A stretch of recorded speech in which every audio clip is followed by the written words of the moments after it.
I read an article this week in the Christian Century. It was by editor-publisher Peter Marty, who talked about our need for constancy and how fast the novel and even cozy feelings we had for the stay-home order morphed into anxiety and frustration as the daily rhythms of life were disrupted.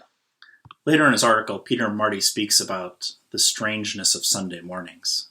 It's a strangeness that many pastors are feeling, whether they're live streaming on a Sunday morning or whether they are finding ways to participate in their community's online worship while being at home. It's weird.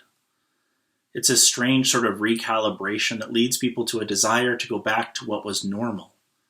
And that's a desire that I think whether you're a pastor or not, you're feeling. I know I do. And while it will sound strange, at the same time, I'm also growing to find an appreciation in this particular time and moment. That outside of the patterns and outside of the constancy that I once felt, there's this newness that's breathing forth new life. One such place that it's doing that for me is my devotional life. I've taken now to taking a daily walk in my backyard.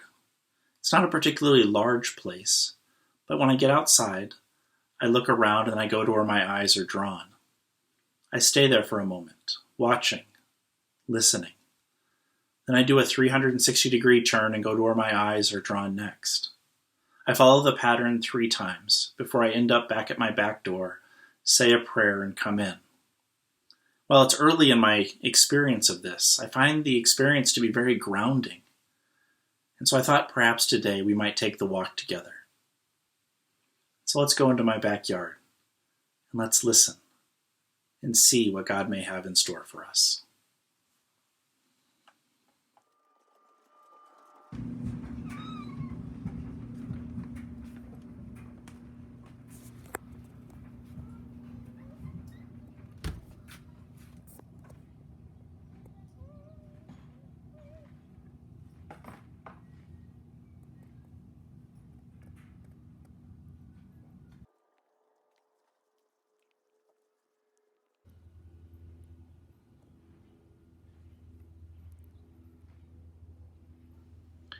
Then God said, "Let the earth put forth vegetation, plants yielding seed, and fruit trees of every kind on earth that bear fruit with the seed in it."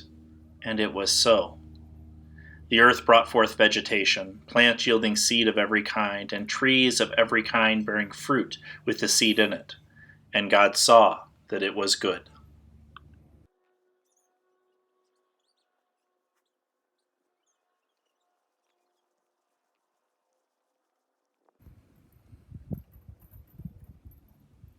But Jesus called for them and said, "Let the little children come to me, and do not stop them.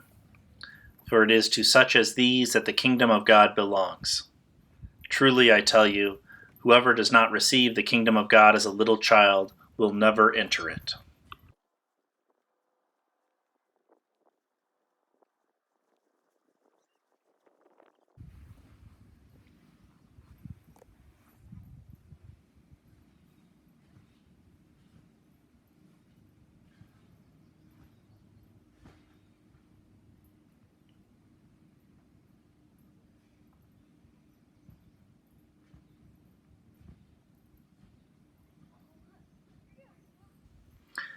Now the Lord is the Spirit, and where the Spirit of the Lord is, there is freedom.